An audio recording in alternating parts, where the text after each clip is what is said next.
Bapak Ibu hadirin wal hadirat yang dirahmati Allah Subhanahu wa taala, adik-adik yang Allah muliakan. Alhamdulillah kita kembali bertemu dalam suasana kebaikan, sehat badan, afiah batin. Ini merupakan nikmat Allah yang wajib kita syukuri agar Allah senantiasa menambahkan nikmatnya kepada kita. Jangan sampai kita termasuk orang-orang yang kufur nikmat. Ketahuilah sesungguhnya azab Allah amat sangat pedih. Bapak Ibu hadirin yang dirahmati Allah Subhanahu wa taala, adik-adik yang Allah muliakan. Pagi ini kita akan melanjutkan kajian kita ngaji bareng hadis arba'in Imam Nawawi. Pagi ini sampai pada urutan yang ke-16.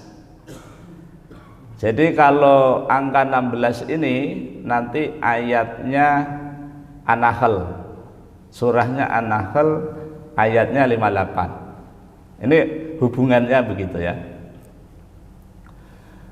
Mari kita lihat di bukunya masing-masing yang sudah disimpan di memori kita ya. Kita baca bersama-sama. Ulun bacakan, Bapak Ibu menyimak. Jadi nanti ada yang ketinggalan bisa dikoreksi. Bismillahirrahmanirrahim. An Abi Hurairah radhiyallahu anhu anna rajulan qala lin nabi sallallahu alaihi wasallam ausini qala la taghdab faraddada miraran qala la taghdab rawahul Bukhari. Ini hadisnya pendek. Karena pendek insyaallah kajiannya enggak panjang. Begitu suruh ampihan. Nah, gitu. Kita baca artinya an dari abi bapaknya Hurairah. Abu Hurairah ini adalah kunyah, julukan, gelar yang diberikan kepada Abdurrahman ya. Nama aslinya Abdurrahman As-Sakhr Ad-Dausi ya. Gelarannya adalah Abu Hurairah karena pencinta kucing halus yang senantiasa beliau letakkan di balik jubahnya. Semoga Allah meridhoi beliau. Beliau mengatakan anna rojulan, aslinya rojulun. Kenapa kok berubah rojulan? Karena ada anna. Ada saudara-saudaranya inna itu yang membuat kalimat berubah, yang disebut dengan i'rab ya. Ini ada 3, inna, anna, ka'anna, lakina, la'ala. Itu adalah yang merubah. Di sini ada anna rojulan. Ada seorang laki-laki. Qala berkata li kepada an-nabiyyi, Nabi sallallahu alaihi wasallam. Apa katanya laki-laki itu? Ausini, Rasul, nasihati aku. Kasih aku masukan, kasih aku kritik, kasih aku apa saja yang membuat aku bisa berubah dari kondisi yang tidak kondusif menjadi kondusif.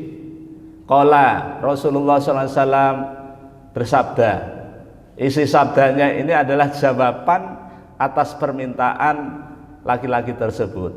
La taghdab, jangan kamu marah. La jangan, taghdab kamu marah. Di mana letak kamunya?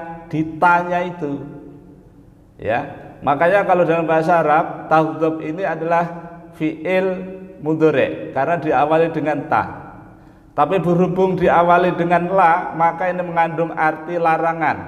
La nahi. La taghdab, jangan kamu marah. Tapi Rasulullah memilih kalimat kata kerja yaitu fi'il mudhari yang artinya tidak sebentar, tidak temporer ya. Fi'il mudhari itu sedang dan akan datang. Jadi tidak marah itu terus menerus, tidak pakai istirahat. harus istiqomah itu ya. Terus menerus kamu jangan marah, kata Nabi kepada laki-laki tersebut. Faraddada miraran, laki-laki itu mengulangi beberapa kali, berulang-ulang, lebih dari 3 kali. Karena jawaban Rasul menurut pemuda tadi kurang begitu memuaskan. Maunya pemuda lagi mendapatkan nasihat yang lain. Nabi kok dilawan, ya. Nah itu. Maka Rasulullah mengatakan, la taghdab, jangan kamu marah. Ini larangan ini, jangan kamu marah gitu ya. Ngulangi lagi berkali-kali, la taghdab terus sampai kiamat, la taghdab. Wah, gitu. Bapak Ibu, adik-adik yang Allah muliakan, Rasulullah ini kalau ditanya, jawabannya tergantung keadaan. Keadaan siapa yang bertanya.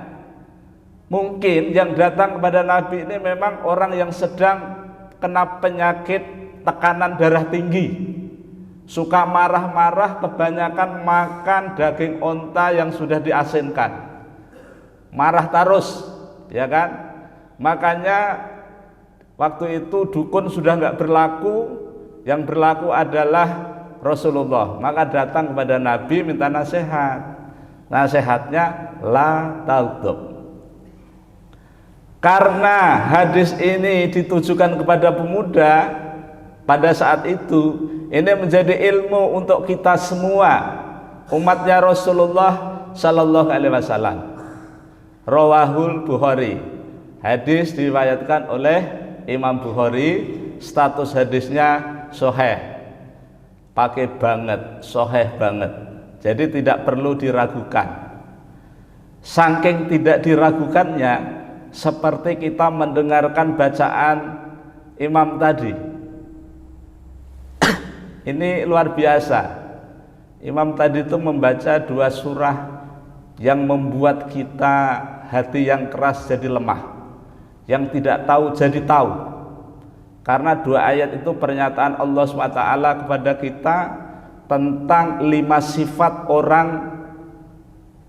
yang didakwai Nabi. Ya, surah Al-Bayyinah itu kan pernyataan mereka sebelum Nabi diutus. Tetapi begitu diutus ternyata balelo. Ya, pagi tempe, sore dele, berubah ya. Pagi dele, sore tempe. Tidak konsisten. Katanya nanti kalau nabinya datang sebagaimana yang dijanjikan dalam Alkitab, mereka akan beriman. Tapi kebanyakan dari mereka tidak. Yang luar biasanya pernyataan Allah pada ayat yang ke-6 tadi, bahwa orang-orang kafir dari kalangan ahlul kitab dan orang musyrik dinyatakan menjadi penghuni neraka. Jadi kalau ditanya di manakah tempat orang-orang kafir, neraka. Di manakah tempat orang-orang musyrik, neraka. Mana dalilnya? Surah Al-Bayyinah ayat 6. Masya Allah, tidak hanya diancam dengan neraka, tapi Allah berikan gelar. Apa gelarnya? Syarrul bariyah. Masya Allah, gelar kok begitu indah kita dengarkan, tapi tidak menjanjikan, ya kan? Beda dengan orang yang beriman. Ayat berikutnya, innalladzina amanu wa amilu sholihati. Janjinya nanti di ayat 8. Sesungguhnya orang-orang yang beriman dan beramal soleh di surga ya, di surga Aden kan? Nah, nanti ayat 8. Langsung gelarnya dulu. Ulaika hum khairul bariyah. Orang yang beriman, beramal soleh itu gelarnya khairul bariyah. Makanya di Ali Imran itu dikatakan umatnya Nabi Muhammad dari sahabat sampai akhir itu adalah khairu ummah. Kuntum khairu ummah. Kalian adalah sebaik-baik umat. Tapi harus amar ma'ruf nahi mungkar. Kalau kada enggak memenuhi syarat. Nah, ini diberikan surga kenapa? Karena hanya orang yang beriman sajalah yang takut kepada Allah. Orang beriman saja. Kalau orang-orang yang tidak beriman nggak takut. Kalau toh takut, pura-pura aja. Seperti nanti di dalam surah Al-Imran ayat 119. Tapi kan kajian kita bukan tafsir. Kajian kita adalah hadis. Jadi kita kembali ke hadis. Ya. Bapak Ibu hadirin wal hadirat yang dirahmati Allah Subhanahu wa taala, adik-adik yang Allah muliakan. Apa ya? SOP ya. SOP kita 3. Yang pertama, setelah kita ngaji bareng hadis Arba'in Imam Nawawi ini, diharapkan kita hafal hadisnya. Hafal. Maksudnya hafal di dalam hati kita. Sebab kalau hafal di luar kepala ini setelah distorkan hilang, ya kan? Makanya harus di dalam kepala, fis sudur. Yang kedua, mengetahui, memahami kandungan di dalam hadis yang dimaksud. Apa maksudnya hadis itu? Yang ketiga, setelah kajian ini diharapkan kita dapat atau tahu bagaimana cara mengamalkan hadis ini. Hadisnya sudah dibacakan, artinya sudah disampaikan, sekarang kandungannya. Manfaat hadis. 1.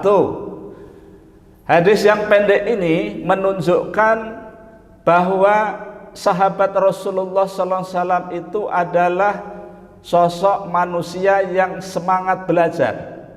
Kalau tidak tahu, tanya. Pertanyaan yang disampaikan bukan kepada dukun, tapi kepada Rasulullah, sumber ilmu pengetahuan. Kata Nabi, ana madinatul ilmi wa aliyun babuha. Saya adalah kotanya ilmu. Kotanya ilmu, ya. Dan Ali adalah pintunya. Bagi yang ingin berkunjung, ya, untuk mendapatkan ilmu, maka datangilah lewat pintu. Nah, makanya Ali ini pintar banget. Kalau mau belajar tentang ma'rifatul Quran, maka belajarlah kepada keturunan Ali, karomallahu wajhah. Kalau tidak tahu, tanya kepada Allah, ya Allah, tunjukkanlah kepada kami di mana keturunan Sayyidina Ali. Kami akan belajar ma'rifatul Quran. Kalau tidak ketemu, datang ke Banjarmasin, ke Pondok Tahfiz Madinatul Quran. Tanyakan kepada Kapolsek Banjarmasin Utara, di mana Pondok Tahfiz Madinatul Quran.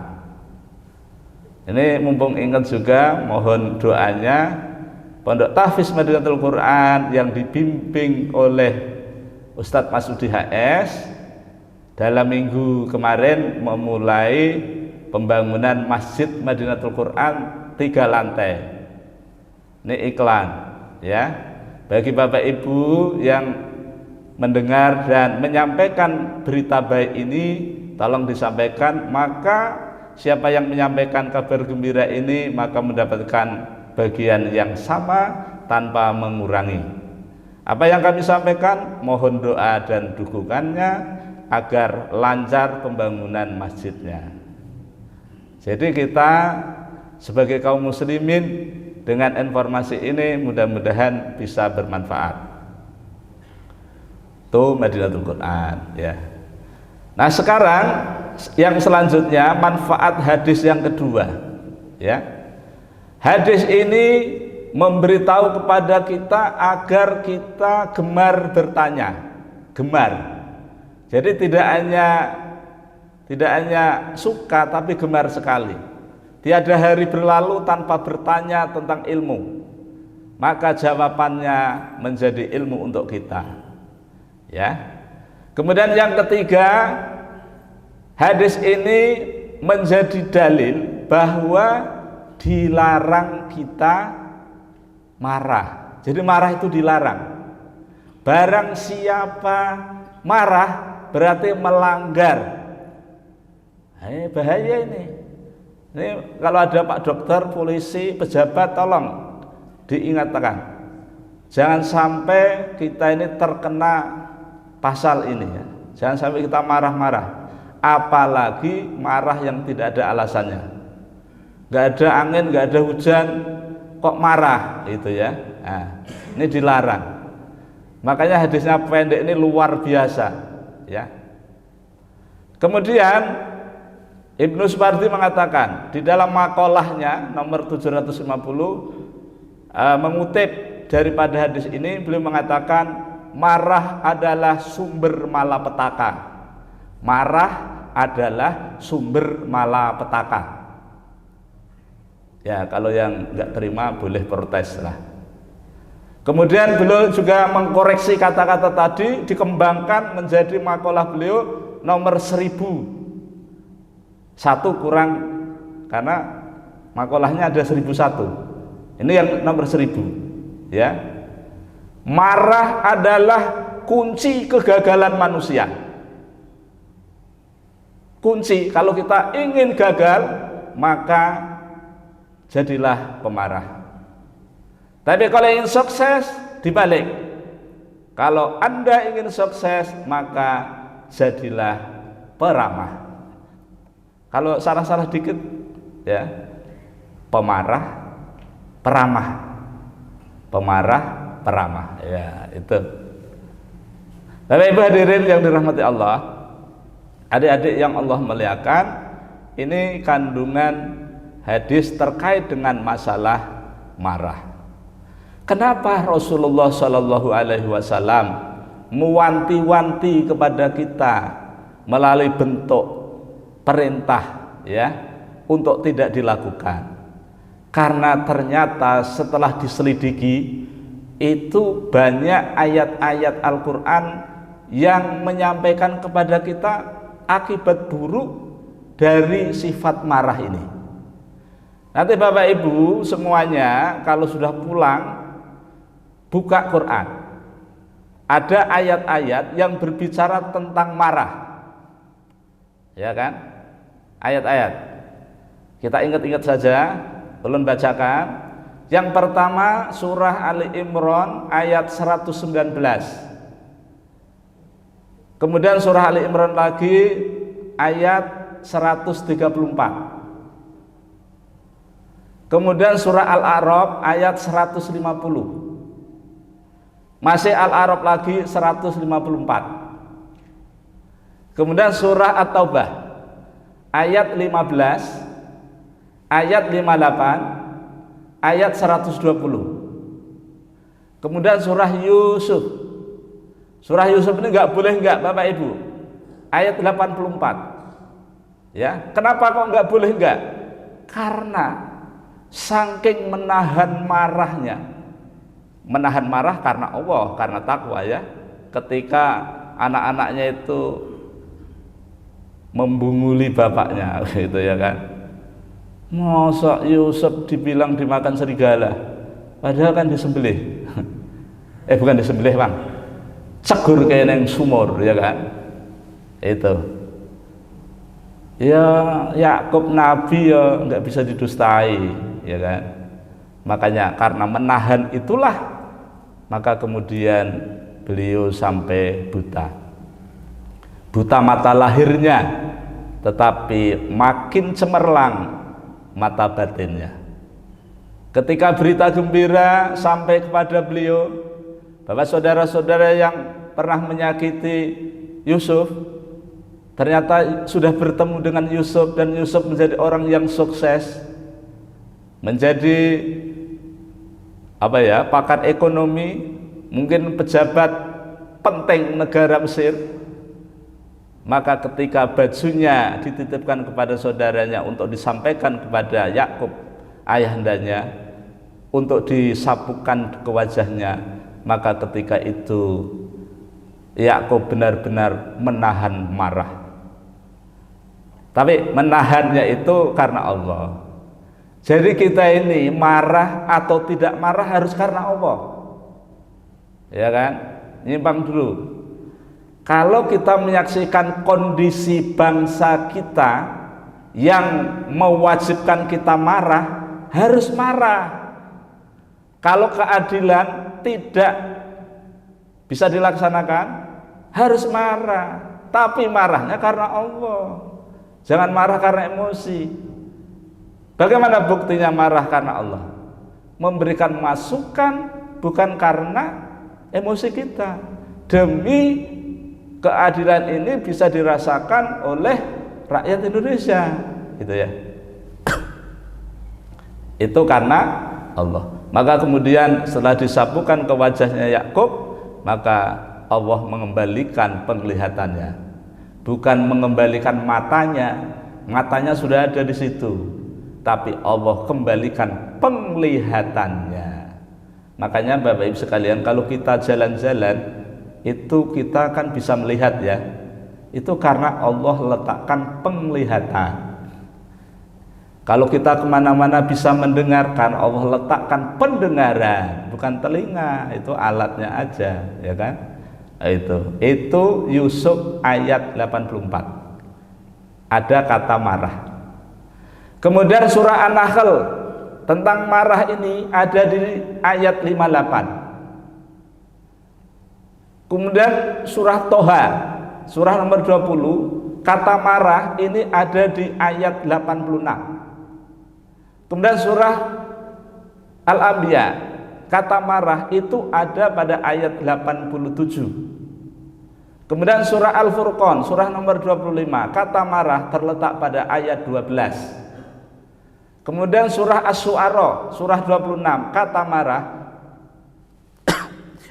terletak pada ayat 55. Kemudian surah 42, surah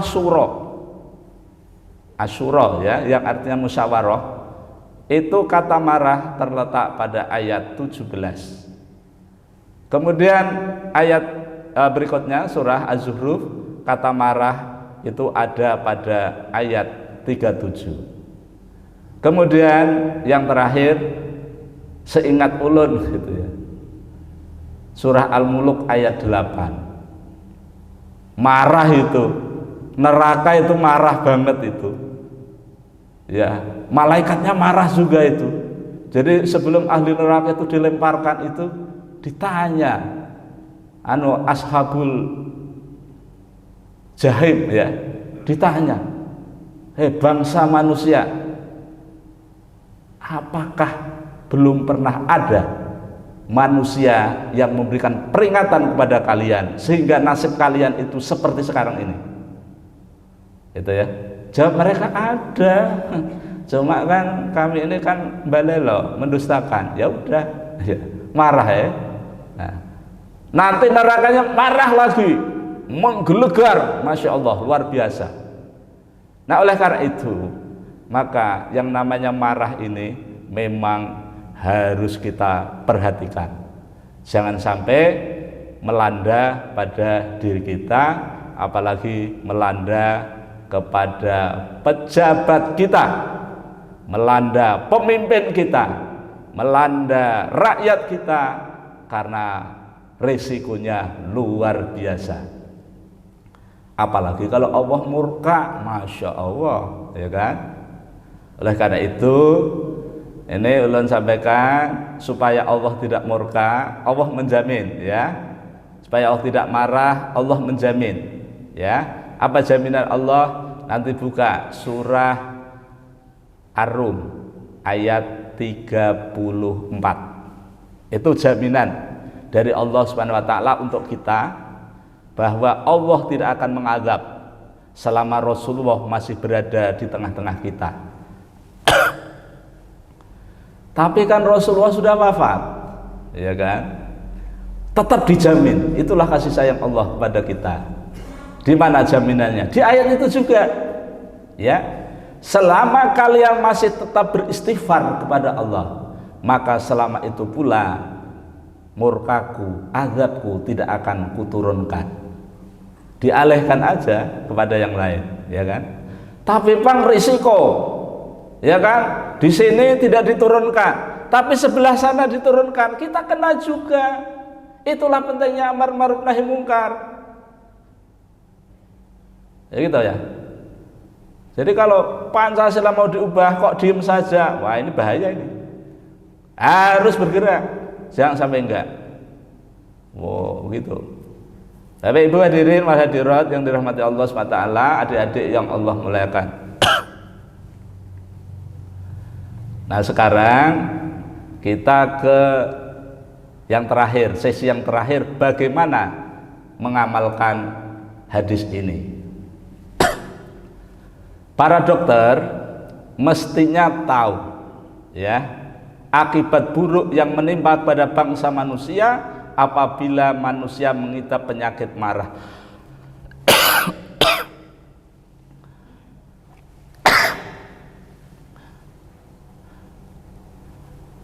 Ini lagi dapat nikmat ya kan.